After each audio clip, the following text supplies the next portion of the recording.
մենք մեր կոմֆորտ զոնաներից պետքա դուրս գանք։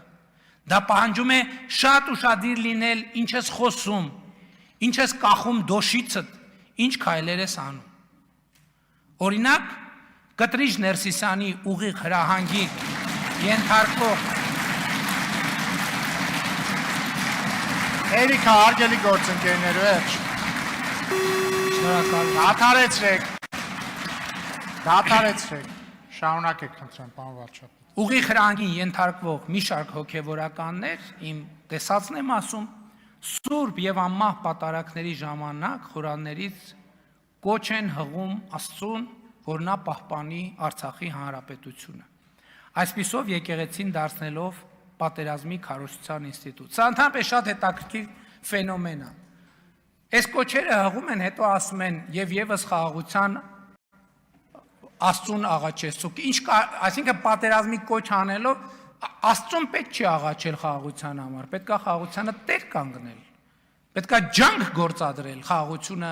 պահպանելու համար։ Սա մեկն է այն պատճառներից, թե ինչու պետք է հայաստանյաց առաքելական եկեղեցու փաստացի պետը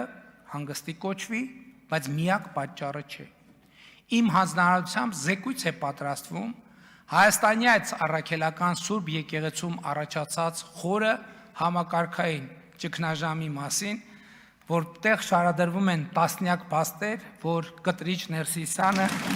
հայաստանյան Էրիկա, հարգելի գործընկերներ, դադարեցրեք։ Հարգելի գործընկերներ, բայց ինչ հետաքրքիր է, չէ,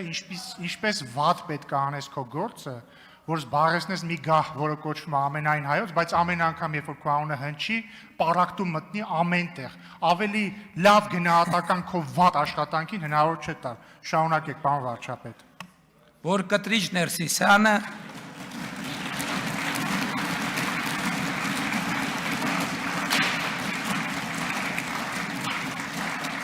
հայաստանյաց առաքելական Սուրբ եկեղեցին դուրս է դրել կանոնական ծիրից, սրանից բխող բոլոր հետևանքներով։ Եվ եթե նկատել եք,